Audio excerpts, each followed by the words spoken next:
Work and contributions, visit the national.gov.ph. Ito ang Presidential Broadcast Service. Radyo Publiko ng Bagong Pilipinas para sa Bagong Pilipino. Naghahatid ng mahahalatang balita at impormasyon na uugnay ng pamahalaan sa sambayanan. Tulay sa himpapawid ng serbisyo publiko. Radyo Pilipinas. Radyo Publiko. Ang boses ng Pangulo sa Iloilo. Radyo Pilipinas. 585 AM. Ang oras sa Radyo Pilipinas alas 9:04 sa aga.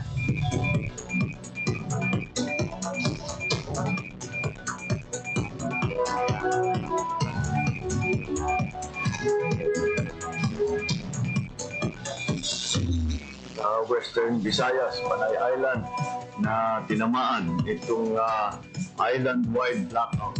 Ang pagsulot muli sa mga seawater share. Pinaka-purpose na ini para sa operation natin. We have that in collaboration with the department. I am again standing up. Mapigtahan ang ilang freedom of expression. Office of Civil Defense naman po. Balita, issue, kag iban pa. Diri sa Radyo Pilipinas. Radyo Publiko.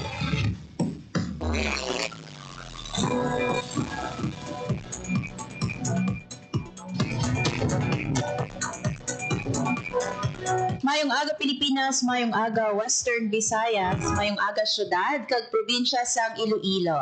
Adlaw kita sang Biyernes, September 19, 2025. Ako ang inyong mangin kaupod Hope Trichante, kag welcome na sa panibago naman nga edisyon sang balita, issue kag iban pa sa Radyo Pilipinas.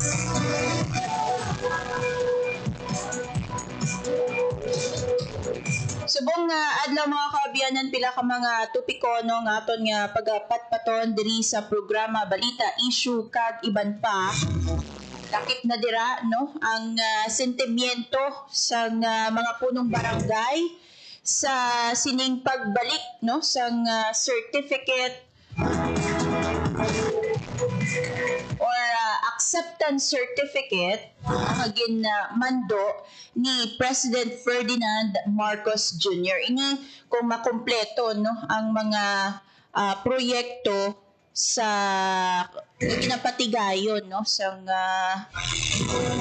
gobyerno nagkalain-lain nasyonal man ina akon lokal importante nga may ara sang acceptance certificate nga gina-issue sang LGU. Ano bala ang mangin opinion sina no sa mga punong barangay no walo na naton later kaupod si Janelle Baclay siya man no nga paglibot diri sa syudad sang Iloilo.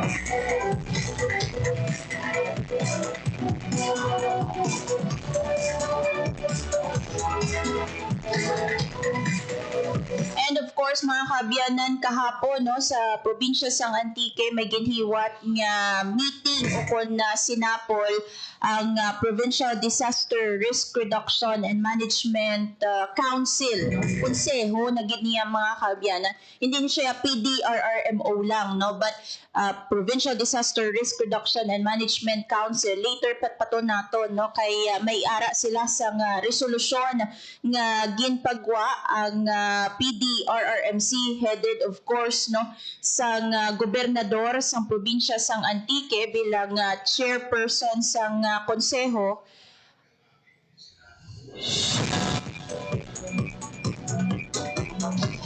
regarding no sa realigned nga 24.5 million pesos para sa priority disaster projects.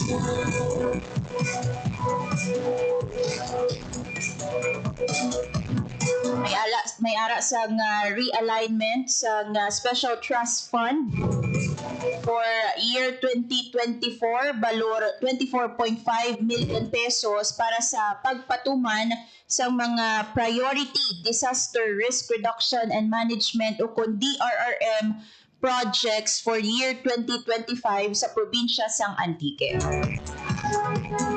ibaloon na naton later mga kaabyanan, and hopefully malabot naton si Sir Broderick Traino, ang hepe sa Provincial Disaster Risk Reduction and Management Office. Subong adlaw sa probinsya man sang Antique or hiwaton ining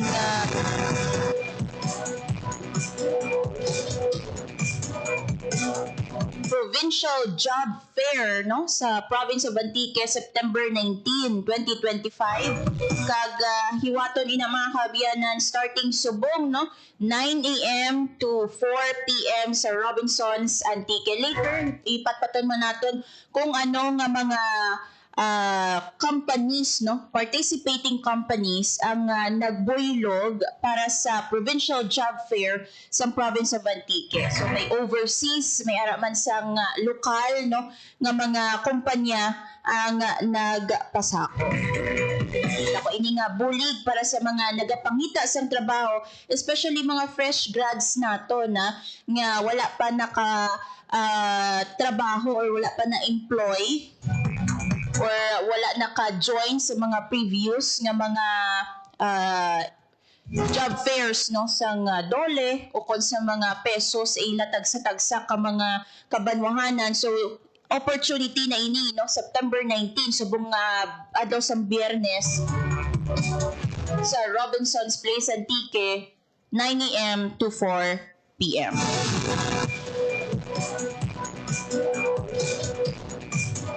But before that mga kaabyanan, i-check anay nato no ang lakat sang panahon bangod nga hindi naton mapaktan anytime nagatupa ang ulan pak no kaina may pagtupa kitang sang ulan no nga nabatsyagan padulong sa opisina sang Radyo Pilipinas Iloilo. Then i-check naton kung sa karon may araayan nga mga LGUs nga may naka-eksperyensya sa mabaskog nga ulan no, and until when ayhan nato mabatsyagan ining pag-ulan-ulan sa Western Visayas. Radyo Pilipinas Weather.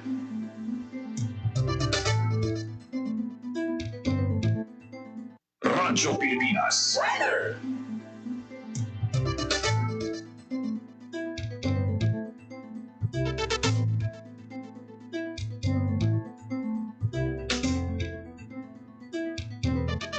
Radyo Pilipinas Weather.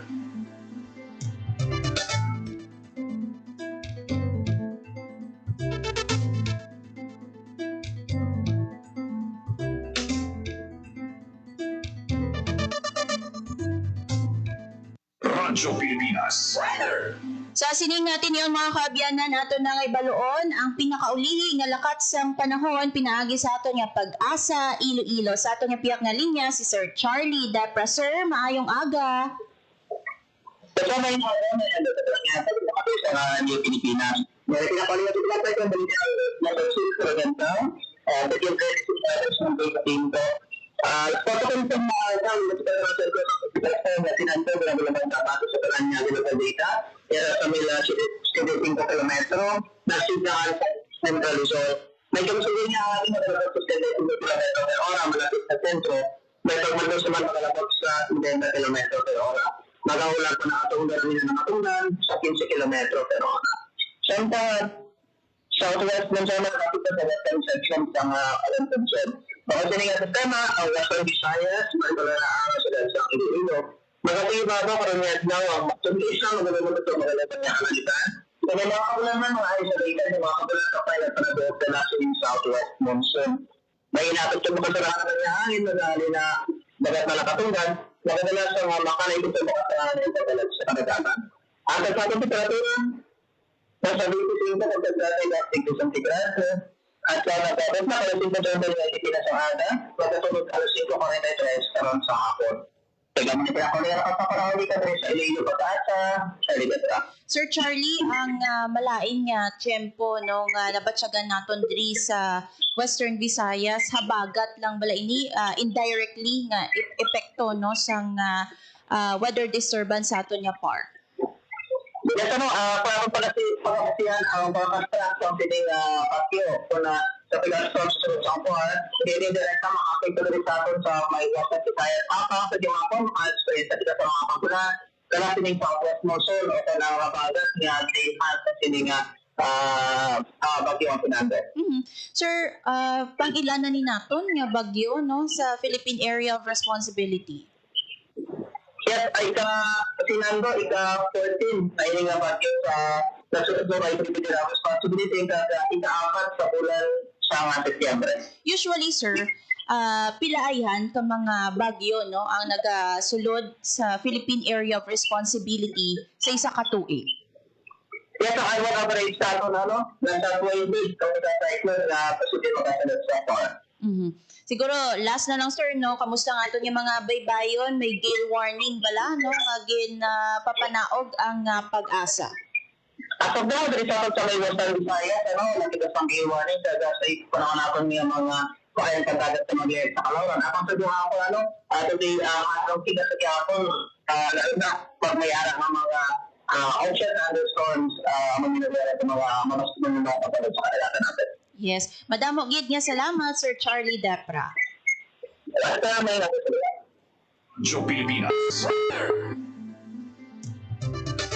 Nabatian mga kabyanan si Sir Charlie Depra sa Pag-asa Iloilo. So indirectly no naapektado ang Western Visayas indirectly because nga hindi man kita ya ruta no sang bagyo sa sulod sa Philippine Area of Responsibility. However, no ang habagat nagatuga sa gihapon sa aton sa pag-ulan-ulan. That's why no may mga areas sa aton sa Western Visayas nga nagatupa ang ulan. Nevertheless, no ari na kita sa 14 nga bagyo. Hopefully last na ini pero kay tisilingan isang pag-asa ang average no ara sa 20 typhoons no sa isa ka tuig. So ini sa aton nga mga kauturan no mag-uro aligmat kay padayon pa no ang mga weather disturbances sa aton nga Philippine Area of Responsibility sa aton nga mga LGUs no padayon naton nga i-monitor ang lakat sang panahon pinaagi sa aton nga Pag-asa Iloilo. Joe Pilipinas. Ang oras sa Radyo Pilipinas, 9:16 sa aga. Pilipinas. Radyo Publiko. Radyo Pilipinas.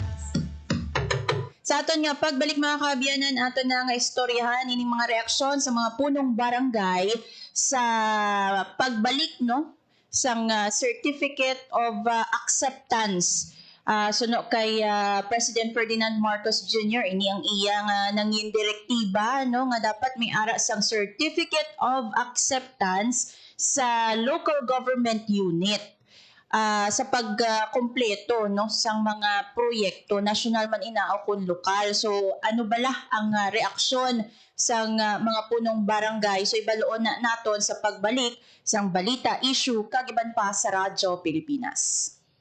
Time to celebrate kulturang Pinoy. Tradisyon, musika, sine, literatura, at iba pa. Anything and everything fun and Filipino. Ito ang Pinoy Kultura. Iba ang musikang Pilipino or more popularly known as OPM. May OPM na makabago. May OPM na makaluma. May OPM na rock. May OPM na rap. You know, last night, it was the best. May OPM na mabagal. May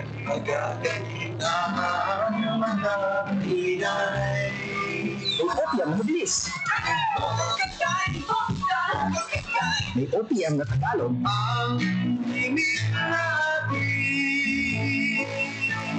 May OPM na English. Bahagi ng ating kultura, noon, ngayon, at magpakailanman. Anumang OPM ang hanap mo, isa lang ang masasabi ko.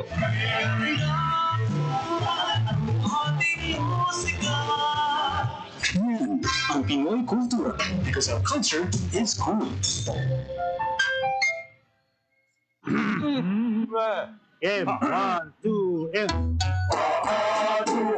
Balikan ulo, kita kwetan, may mga susus. Huwag mong itigan ang hindi sa'yo at maging disenteng tao. Pare, ang catcalling ay isang uri ng sexual harassment. Di biro ang sexual harassment at di nakakamacho ang pang-aabuso. Isang paalala mula sa Philippine Commission on Women at ng himpilang ito. Time to celebrate kulturang Pinoy. Tradisyon, musika, sine, literatura at iba pa. Anything and everything fun and Filipino. Ito ang Pinoy Kultura.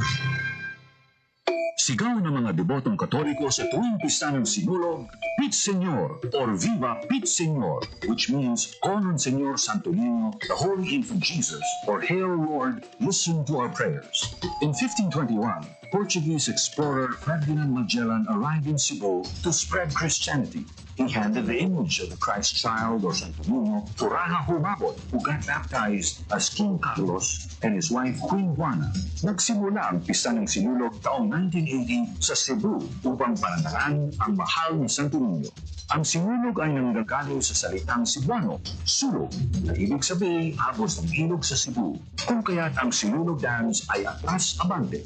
Tuwing ikatlong linggo ng Enero, isang babaeng bihis Reyna Juana ang umiindak hawak ang imahe ng Santo Niño sa magandang parada ng Sinulog. Pinaniniwala ang milagroso ang Santo Niño at nakapagpapaalis ng masamang espiritu. Come to Sinulog Festival and see for yourself. You'll be amazed with the colorful and intricate costumes of performers.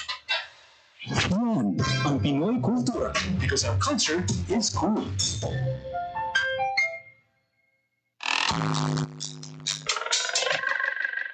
Marami namang naggalat ng mga red flag at kung ano-anong kwento ang ating nababalitaan. Ikaw naman tong share para ipakitang mali sila. Kung gusto mong katotohanan ang mga, iwasan mag-share ng red flag contents at ituon ang pansin sa mga balitang katotohanan lang ang nakaulat. Tiyakin ang katotohanan. Fake news ay labanan. This is a public service announcement by the Presidential Communications Office and the Presidential Broadcast Service.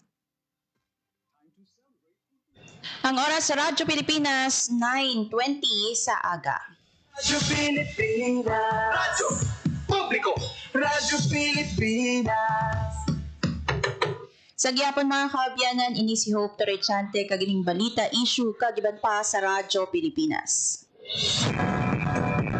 Sa aton nga pagpadayon mga kaabyanan sa sininga tiniono aton nga ibaloon ang pulso sa mga opisyal no diri sa Iloilo City regarding ini no sa ginmando sa presidente nga pagbalik sa certificate of acceptance o kun acceptance certificate nga gina-issue sa aton nga local government units sa mga proyekto.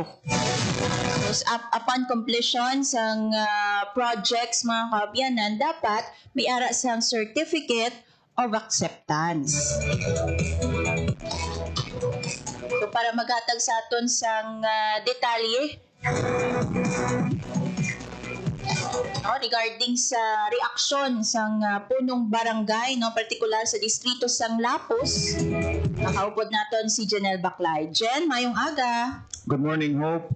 Suportado din sa pila ka mga punong barangay sa syudad sang Iloilo ining pagmando ni Presidente Ferdinand R. Marcos Jr. na ang LGU na ang mangin in charge sa pag-issue sang certificate of acceptance sa anuman ng mga proyekto sa national government sa ila siniyang mga areas. Para kay Kapitan Thomson Alacre sa Barangay Halandoni State Lapos, kaya man mo ang Halandoni State Lapos, Ma'am Hope, dira na ayon ang mga area man sa mga creeks, kag may mga pilada ka mga flood control projects na nagaagi sa sinaman nga barangay. Suno kay Kapitan Alacre nga suno sa iya, maayo gid ni nga pagsulundan kay ti masiguro sa mga barangay officials naton kag ma-assess nila, ma-inspect nila ang halimbawa ang mga proyektong ginapatuman sa national government, for example, a flood control project, bago i-rekomenda nga aprobahan o kuntagaan sa certificate of acceptance. Kay ti sila ang ara sa barangay, sila ang nakahibalo sang sitwasyon kung ang proyekto makahalit o kung makabulig sa aton siniyang mga pumuluyo. Kay sang una, suno sa aton nga mga kapitanes nga nagakakibot na lang sila kung may may proyekto na sa ila sini nga lugar kag wala gani sila ginakonsult, nagkakatingala na lang sila kung ano ang ila sini nga mangin lihok. Pero sa sini nga mando sa aton sini presidente may ara sing coordination nga in support man ini sa panawagan sa lokal nga pangaluhan naton nga ginaduso ni Mayor Raisa Trias ang coordination between DPWH kag sang aton siniya nga Iloilo City Government kag inigin sekundahan man sa aton siniya Department of Public Works and Highways nga mangin requirement na every time nga may ara sa mga projects nga ginapatuman. Pamatian naton si punong barangay Thompson Alacre sang Barangay Halandoni State Lapus. Totoo yan sa inanunsyo ng Board na yung LGU sila yung mag-release ng Certificate of Acceptance sa mga proyekto, especially sa Lindawa dito sa ating Iloilo City. Magandang umaga sa lahat sa mga nakikinig dito sa Radio Pilipinas. Ang lahat ko ako at ang lahat ng ABC Lapus District, pabor na pabor sa ginawa ng Presidente. At saka maayos yun, kailangan dumaan talaga para may respeto lang sa barangay ng ang mga kontraktor. Marami dito na hindi na dumadaan, nireklamo namin. Yan siyempre kailangan din pirma namin dyan. Kung anong mangyayari dyan, responsable din namin yan. Kailangan ng pirma namin. Kaya ngayon, nagpasalamat ako at ang EDC Lapos na mayroong palisi na ganyan si Presidente. So at least may participation, direct participation ang barangay. Mamonitor nila yung existing project bago release ng tama yan. At saka meron din dito sa akin pumunta yung gumawa dyan sa Alalasan na road saka sa Ladinistiban. Pero ngayon hindi natuloy. Nagpaalam sila sa akin, humingi ako sa ng permit, lahat. At saka doon kami kay Mayor Raisa Trias mag-usap. Thank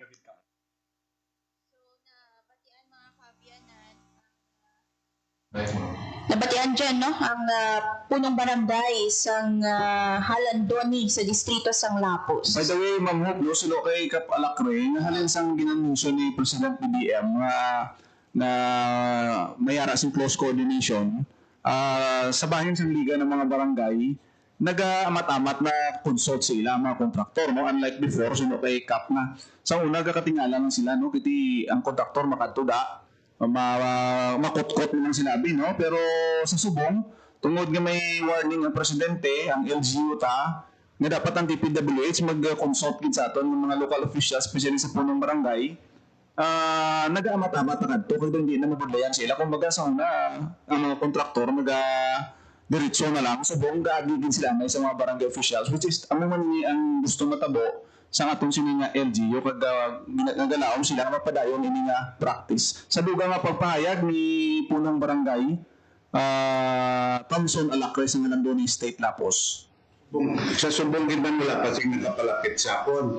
Pero sina-exercise na muna kung may magpalapit. Ikuan ang nananamon tanan nga nabigyan sila acceptance letter, may mga permit muna nga mo ninon subong. Ang istorya na kami tanan nga sa 12 ka barangay kapitan sa Lapus District. So at least kung mag-issue din man sa certificate of acceptance ng LGU ang sundad sa Iloilo, ang mga kapitan kabalugid inangan may koordinasyon man sila sa barangay para mabalan mo namon kay para magkarason mo kami kung ang among rason kung basin may iguan ng kami kung ano.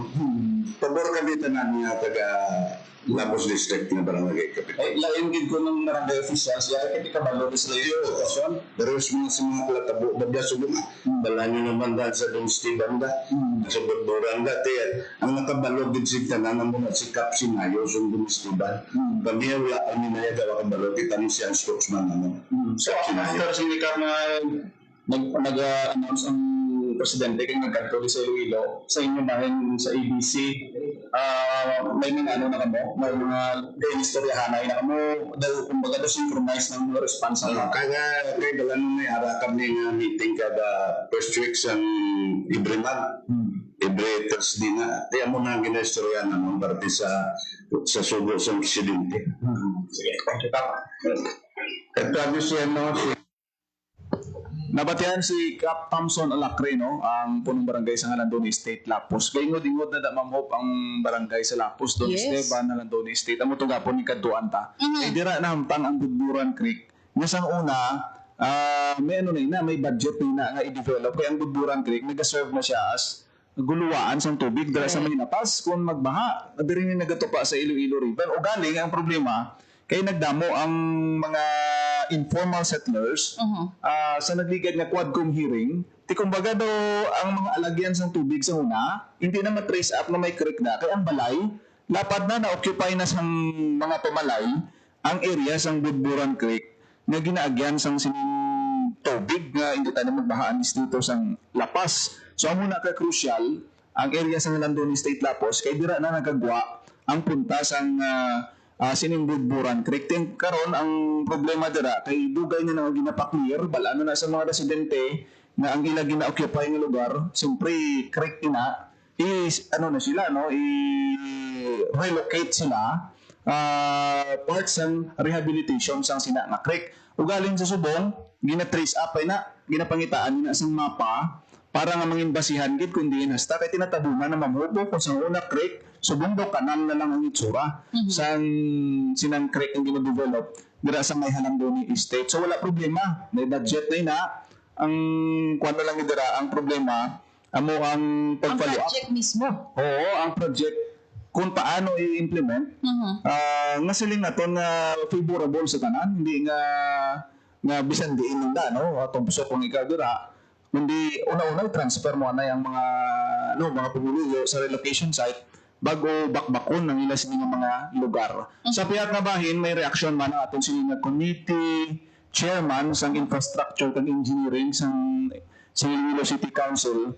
Kaya kung matandaan mo, may resolution na si City Councilor Johnny Yang propose sa sangguni ang panlungsod na nag-require sa DPWH na mag-consult gid sa atong siniyang nga city government every time na mayara sila sa proyekto kung manduan ng OBO, kung Office of the Building Official, nga reviewon tanan-tanan no, ang ini nga mga projects.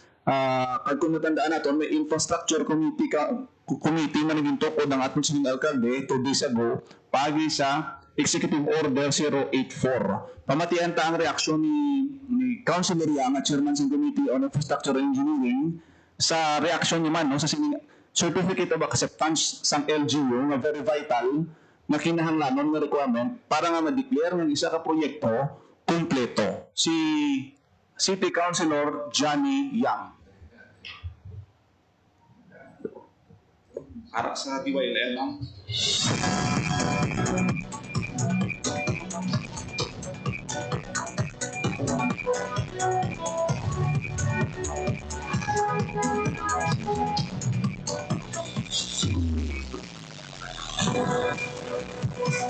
Nako no, si City Councilor Johnny Yang ang chairman sa ating sininga Committee on Infrastructure.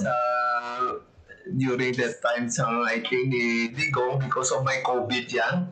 So para mapasa mga project na national government para tinanggal nila yung authority sa mga local government unit for the acceptance para sa mga project. So I think tama na lang yan. Wala naman tayo ng COVID so we're back to normal. So tama yung sinasabi ni Pangulong Bongbong Marcos kasi sa ngayon nahirapan kami sa local government unit, especially maraming project dito without coordination sa local government. No? So pag iniyan mo sila ng project, mga anong programa nila, magpalabas na lang sila, finish na mga project. So that time na lang kukuha sila ng tawag yan ng building permit at saka occupancy permit. So, yun ang mahirap. So, wala coordination sa local government unit. Hindi namin alam anong nangyayari sa aming lugar. So, tama-tama lang. Pinakamaganda yung good news yan sa mga local government unit. So, at least yung pag-declare yung project o infrastructure na complete, mayroong certificate of acceptance na coming from LGU. Dapat lang pag mayroon na certificate of acceptance from the LGU, mapilitan sila kukuha ng building permit o construction building para sa project nila. Anyway, yung mga project yan galing sa national government is intended yan for local government unit. Dapat lang malaman namin kung ano yun. Para at least mayroon kaming coordination sa kanila. At least maganda din ang paggawa ng ilang project. So with this development, parang favorable advantage sa atin. Yeah, favorable. Especially ngayon na marami tayong ghost project sa flood control. So yun, pag mayroon na coordination with the local government, magiging tayo ng master plan ng national government project. So hindi mangyayari yun ang tawag nating ghost project as sa mga substandard project sa ating national government. Thank you. Tian City Councilor Johnny Yang, no, ang Committee on Infrastructure and Engineering, chairman sang sangguniang panglungsod naton Ma'am Hope, no? So ini nga development welcome din ni kabisan si Mayor Raisa Chonyas may arasing official statement may kampanan sa siniyang declaration sa aton siniyang presidente. Actually dyan no, na-mention sa duwa ka mga opisyal ngayon no, si punong barangay Alecre kag si Councilor Johnny Yang no nga protection man ini no para sa ila ining acceptance certificate no from the LGU kay para sila man aware sa nagakalatabo no kay tido kanang ay man nga kung oras na sang suktanay ang punong barangay ginapakadtuan sa mga pumuluyo ginapamangkot diin na to ang proyekto wala sila sang masabat kay sila wala man sang ideya so protection ini no sa aton nga mga local officials ang ining letter of acceptance or acceptance certificate rather nga nga direktiba no ni President Ferdinand Marcos Jr. Jr. Di ko tanaw naton ang ultimate goal kasi ni Ma'am Hope is coordination between national government and local government sa standpoint ni Councilor Yang ngati paano mo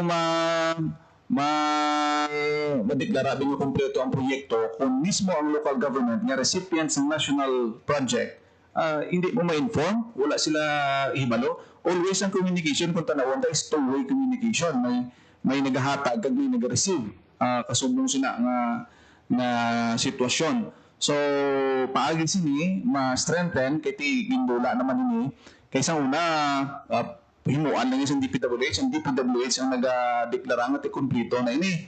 So daw kulang sa confirmation, coordination, approval sa bahin sa atong sini lokal nga panguluhan no kalimbawa ti kung may suggestion da si Kap nga ti ano ni daw medyo daw hindi ni pulido ang ini nga side tanan nga aspect tan-awon no bag-o releasan sang certificate of acceptance subot sila may participation ang aton nga lokal nga panguluhan sa sini nga mga proyekto no hindi pwede nga build up lang dira kay tinatalakaw naman sa session sa unang pangusod ng Hope nga damo project din subong sa Iloilo City from national government kay hindi mo nagali pwede mapauntat no once nga approve na ina sang DPWH i-implement gina nila kag later na lang i-settle ang iban nga mga permits daw kasubong sina ang nagakatabo which is nga gina-steptuhan kag gin-inform sa aton siniya lokal nga panguluhan na ipabalaan nyo kami kaya tiyang issue da wala kamo kapabalo kulang sa consultation sa standpoint naman sang DPWH natisono sa ila balanta naman na nangin issue sa naligad kay Engineer Pakanan kag sa aton siniyang lokal nga panguluhan nga nag-agree sa consultation no pero sa part sang LGU may mga manifestation ang mga kapitan nga hindi wala kami ginpabalo sina igo kami ipabalo ara na ang structure ti naglapas gali sa mo sini nangin cause in isang pagbaha. So may tudloanay sa part sang DPWH Iloilo City District Engineering Office kag sa bahin sang LGU bisan si ano gani si direktor sang DPWH gani sa nagligad nagapangalot sa sanya nga ulo no kung paano ini ma-resolve pero tikiting ginatanaw to strengthen coordination na nag-agree man ang both parties. So welcome development ini kag i-implement na lang ini kag i-exercise sang LGU kag sang DPWH kag mangin learning lessons ang previous experience na lack of coordination santo sa bahin sang LGU abi no kag sa tunga sang DPWH. Yes. Actually, kayo na na-mention ni Punong Barangay Alacre, no? Si Punong Barangay Sinayo bilang ilaman nga spokesperson. Kiti isa ang Don Esteban Lapus sa mga apektado man sang baha. Kiti may ara sila sang rehab project kung tani dira no, sa Mansaya, Budburan Creek. So later pabati man na nato no ang reaction ni Punong Barangay Alfred Sinayo. But Jen, no, nakita naton nga ining development no sa pagbalik sang certificate of acceptance sa LGU naton. Hopefully mapaganhagan ang corruption or matakna gid naton no ang corruption especially sa mga infra projects naton. And speaking of corruption, Jen, no, mahiwaton nga trillion peso march sa September 21 kung sa diin ang tinutuyo man sini no nga ikampanya ang anti-corruption diri sa pungsod Pilipinas, Jen. Kamusta ayhan ang Damo maupod actually sa bahin sang City Council gani nag-confirm may ang konsyalta may tatlo nga nag-confirm to base madugangan pa sila. Si Councilor Cedric Cabaluna, Rex Arabia, Miguel Treñas, nagpubutyag sang intention to join no pa hindi nga sila nga mangin critical sila kontra sa gobyerno kundi isa sila sa kausa kay tibisan ng presidente tagani marali tani mo pa-join sa rally tungod sa sining issue sa korupsyon. Supported man ini sa aton sining alkalde nga napagawa sa official statement kahapon kay bisan mga transport groups nga nagpatawag sang press con wala sila nagupod sa transport strike nga 3 ka adlaw nag-start sa September 17 pero sa call for transparency and campaign against corruption maupod sila suno sa Western Visayas Alliance of Transport Cooperative ginabugusan isang 15 ka mga kooperatiba WVTC kag sa nangigad ang ikaw DTC kay gastan sila sige tani kung ang gin kurakot sa flood control tani gin paggamit nila sa modernization program damo pa makabenepisyo nga co-op kag madamo ang atong modernized units nga nasakyan no isa ina sa mga kausa nga ginaduso sa atong siniya nga transport group Ma'am Hope. Last na lang dyan, no? Anong mangin ruta? Sining trillion peso march, no? Sa September 21. So, no, kay City Councilor Cedric Cabaluna sa ginduso nga proposal sa traffic, ang aktibidad halin sa may marcha nga pagapatigyon halin sa Haro Cathedral kay magapundo ini sila magatapos ini sila sa tubang sang provincial capital. So from Luna, from Haro Plaza to Luna Street Lapas hasta Lapos sa may atubang sang Kapitolyo, siraduhan na dira laban-laban ang isa ka lane o mahimo ina nga maapektuhan sang pagmarcha no sang aton siniya nga makoturan nga mga join. So ang concentration sang activity ara gid sa atubang sang Kapitolyo no between sang saunhan lang gid sang Iloilo City o sang Hall of Justice kag sa front sang provincial capital amo na da nga mga dalan ang i-occupy sa aton mga rallyista. So kung ikaw nag-agi dira, nag-drive ikaw, may transaksyon ikaw padulong sa city proper area, pwede na nga likawan nimo no, hindi ka na mag-agi, posible diri ka agi sa mga Rizal, Barangay Rizal, lapos sa likod sa Kapitolyo, o kung sa iban ng mga other alternative routes, Monguilone area, lapos na pwede ka na makaagi, kay ang Bonifacio Drive pakadto da sa may front sang Capitol sigurado ginada nga dira matipon na mga rallyista naton kag mabudlay mag-agi sa aton nga mga motorista. Diyan may oras kung san o masugod ining marcha halin na Haro Plaza padulong sa Bonifacio Drive. Pamatian naton ang proposal bala no ni City Councilor Cabaluna sa sining mga areas na gin-applyan sang permits no especially ang traffic route no na gin-applyan ni sa namigad sa City Council sa session. Pamatian ta si City Councilor Cabaluna.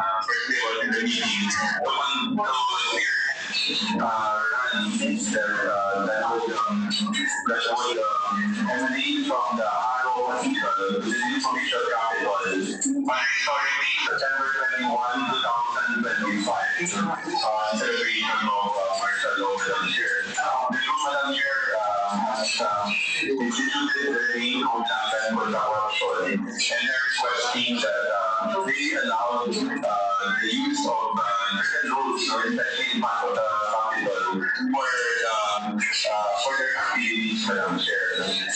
In line with that, Madam Chair, the only area that will be affected, Madam Chair, is the road in front of the Hill Commissioner Capital main entrance on September 21 from 8 p.m. to 6 p.m. Madam Chair. So, Nabatian ng pag-mention ni City Councilor Cabalona, 3 p.m. to 6 p.m. ang ginaplayan sa permits kay ti amo gini no laban-laban ang marcha halindra sa Haro Cathedral mga alas 2 siguro dira kay mga 1 hour walk na siguro o hindi man gani kalabot kung dasig ang marcha makalabot man na dayon sa may Capitol pero sa pag-abot sa Capitol ang program nila umpisa 3 p.m. kang magalawig ini sa 6 p.m. So amo na nga mga schedule likawan nila ang pag-agi dira sa may entrance ang Kapitolyo sa may atubang sa museo.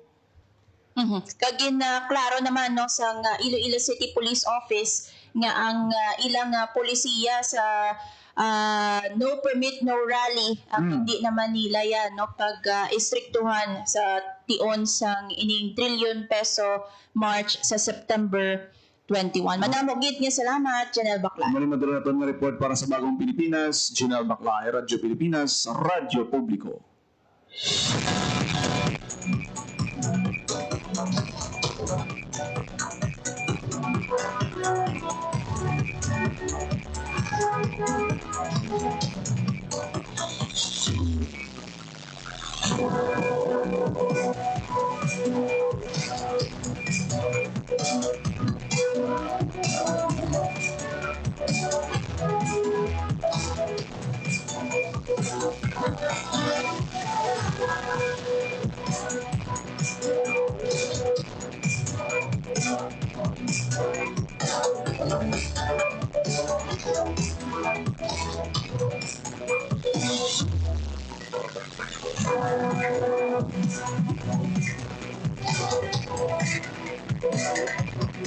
Meanwhile mga kaabyanan sa report no ni Janelle Baclay na mention dito no nga ginpahayag ni punong barangay Alacre sa Halando ni Lapus nga si punong barangay Sinayo ang ilang spokesperson iti isa man ang Don Esteban Lapus sa mga apektado sining pagbaha no.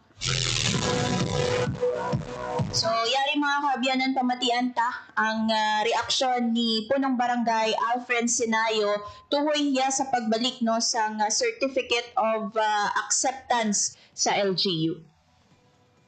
Well, masasabi ko sa ating mga Pangulo, isang napakaganda sa magaling na desisyon ng ginawa niya. Kasi pag ganyan, maraming punong barangay, makikita namin at malalaman namin yung proyekto ko lang nagaganap o ginagawa dito sa aming nasasakupan. At matitingnan din namin kung paano nila ginawa at kung paano natapos yung trabaho nila. So, nabatian si punong barangay Alfred Sinayo sang Don Esteban sa distrito sang Lapus. Happy siya no sa pagmando sa presidente sa Certificate of Acceptance gikan sa LGU no sa pagtapos sa mga proyekto nga antes kinahanglan anay nga may ara sang Certificate of Acceptance from the LGU and pabor ina no or happy sa sining direktiba si punong barangay Alfred Sinayo. Sa sining bayan mga kaabyanan nagakuha kita sang report kay Paul Tarosa tuhoy man no sa flood control project sa Barrio Obrero sa distrito man no sa Lapus. Paul, maayong aga. Maayong aga hope kag sa tanan naton nga tagpalamati nagpadulong kita sa Barrio Obrero sa din na pakiingutan naton si punong barangay James Conlo may kaantanan sa flood mitigation project sa iya nga barangay. Kamusta naton? Kamusta ang status? Kag base sa information nga ginpalabot sa iya sang Department of Public Works and Highways, ang tatlo ini ka section ini flood control project, 645 lineal meters. Sa tatlo ka section, yung section 1 kag section 2, suno sa DPWH sa iyang pagpakikawan 90% na nga tapos. Wow. Ang section 3 ginpauntat lang anay kiti may ara dito, may obstruction dito, ara dito ang sang more power bala. May equipment sila dito. So wala pa ini matapos, pero para sa mga residente suno kay Cap James, bentaha ini. Kasi nagasulod ng tubig dito sa ilay, sa Barrio Obrero. Kag pinaagi sa sininga project, matap na ang pagbaha sa lugar. Kag damo gid residente ang nagkakalipay sa sininga project. Kung masiling naton, imaginon mo, basta gani flood control project, issue gid sa mga kauturan ta. Pero sa Barrio Obrero, ang ininga project ya suno kay Cap James, bentaha gid sa mga pumuloy kiti sadto dike nimo, dike. Tikinanglan nga panamion, i-improve pinagi sa sining flood mitigation project. Kag madamo gid ang makabenepisyo sini kaya nagasunod ng tubig kung magbaha, magbaskog ang ulan, may bagyo, labi na kung magkaagi dira ang mga dalagko, wala nga mga barko dira sa baybay malapit sa Barrio Obrero. So ari ko bati naton ang interview naton kay Cap James Kunlo sang Barrio Obrero, Lapus. Kap, mayong aga. Kap, kamusta ang mga flood control project na ginapatuman diri sa Ibo Barangay sa Barrio Obrero? Yes, mayong aga man. Kung makita nyo, sige ang ilang obra. Kaya suwag mo, tema ng ilang obra. Flood control diri sa atong barangay. Kaya ginamo ito. Okay, anong status sa mga projects diri, Kap? Actually, tapos niya ang section 3 na section, section 1, section 2, section 3. So, ang pagkabalo ko, ang 1 and 2, almost 90% na kami siya finish for sa DPWH. And then, ang section 3 ongoing siya, pero medyo nungkat lang to. May bridge ang iya ka more power bar. So, mulat pa ang bridge para makaproceed sila. Okay. Ano ka bintahain sa mga residente mo sa Barrio Obrero, hindi na project? Naman siya kabintahan kung nga daw mo ginapalilibutan grabe ang pagkakapag isang dagat diri sa especially sa eskwelahan, sa mga pumulo yung sulod. Kaya bala mo, grabe yung balot kung magagi ang mas rough nga rin sa Bacolod, yung video. Itapya din natin balot. Kung ba nakita din natin bike, so nakulit rin nagpasalamat na kami na natagaan kami sa amuting na budget. At least, nasulubang na problema din sa barangay sa hindi kasi.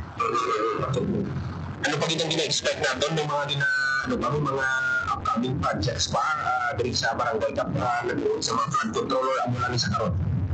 Ang sa pagkabalo ko, amo lang sa karon kay may statement ng atong barangay presidente na nagsisilbing katsang flood control project. So hopefully tani matapos ni pagi dito sa punta ay para mas madirita makita kung ano ka ano ka useful ang nga budget or kung substandard na dito. Okay, Kap, before sa mga project, ano ang mga masaling natin experiencehan sa mga residente mo kung mag-ulan, paskog ang bagyo Kap James? Yes, actually, kay gubaan din bike ng area, ginabagi siya. Kasi doon na pang tubig sa especially sa skulahan yun dito sa may total, takot-takot na siguro may mga 10 to 20 meters na turong na bago sa mga ibang kasay. So, amo na nga ginasaka kami na sa tubig sa loob, dito na sa buwan na gawas, sa minto na, na sa loob na. So, ini siya, lagi sa hindi na flood control project, mapuga na mo, paano ang mga balod at mga mantaas ang tubig. Kapatihan, Hope, no? Si Cap James Kunlo sa Barrio Obrero, Lapus, kaya masiling mo, bentaha ini kay ang pagbaha bala.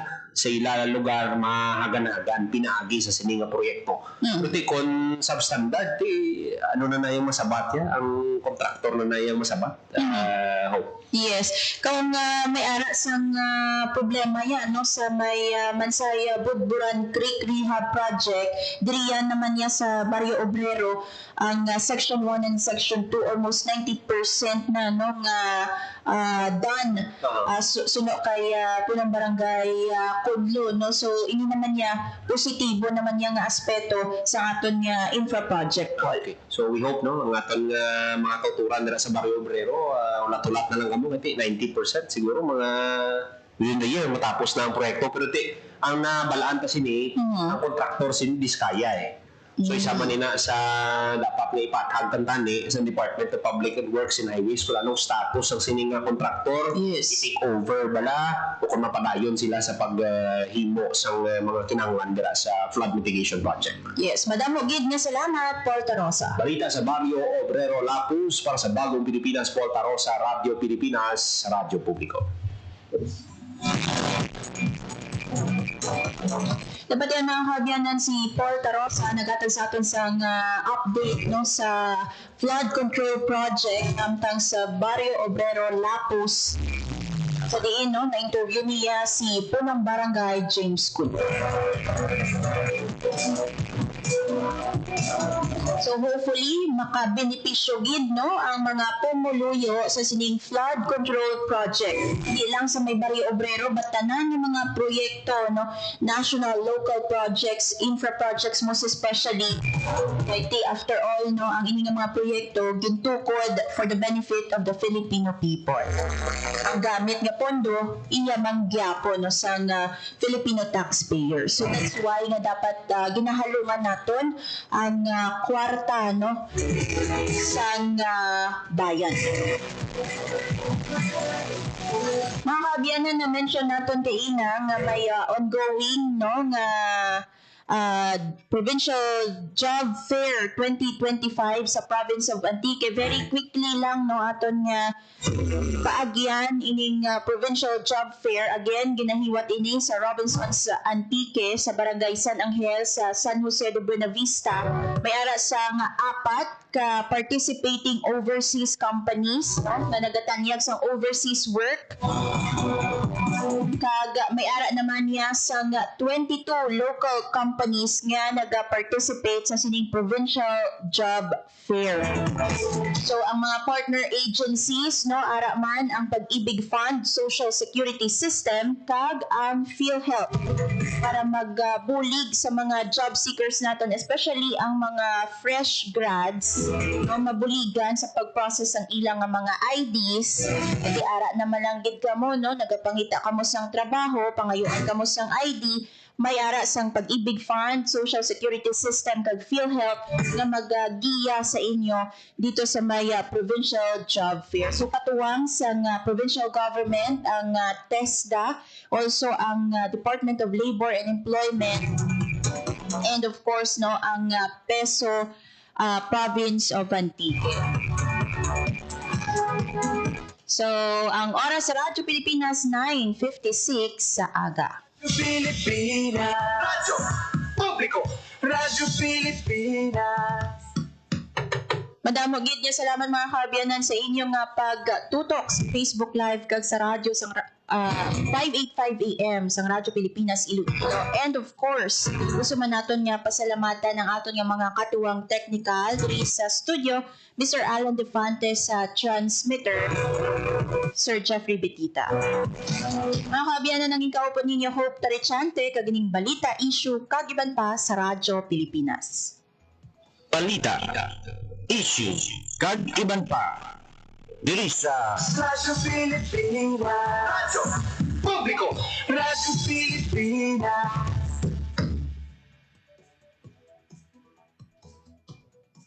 Ang inyong tulay sa himpapawid ng serbisyo publiko, ang Presidential Broadcast Service, Radyo Pilipinas, Radyo Publiko. Radyo Pilipinas Radyo Publiko. Kinilala ng pag-international at prestigyosong Asia-Pacific Broadcasting Plus Awards 2025 para sa kategorya ng government streaming. Ito ay dahil sa epektibo nitong pagsasanib ng mga tradisyonal na media tulad ng telebisyon, radyo at print para masabayan ang mabilis na pagtinog ng mundo ng digital at social media tungo sa mas epektibong paghahatid ng mahahalaga at napapanahong mga impormasyon sa mamamayang Pilipino. Kinilala rin ang Radyo Pilipinas dahil sa patuloy na pag-akyat ng rating. Ngayon ay matatag sa pang-4 na pwesto sa Mega Manila ayon sa pinakahuling Nielsen Radio Audience Measurement Survey. At sa social media, nakamit ang mahigit 2,000% pagtaas ng bilang ng mga sumusubaybay sa Radyo Pilipinas page sa unang bahagi ng 2025. Patunay ito na ang inyong Radyo Pilipinas Radyo Publiko ay tunay na kaagapay ng inyong pamahalaan sa paghahatid ng serbisyo sa mga mamamayang Pilipino. Mula sa aming lahat, sa ngalan ng inyong pamunuan at mga kawani ng Presidential Broadcast Service, kasama ang inyong mga himpilan ng Radyo Pilipinas sa buong kapuluan. Maraming salamat po sa inyong lahat, sa inyong pagtangkilik at pagkilala. Radyo Pilipinas. Radyo Publiko. Radyo Pilipinas. Radyo Publiko. Radyo Pilipinas.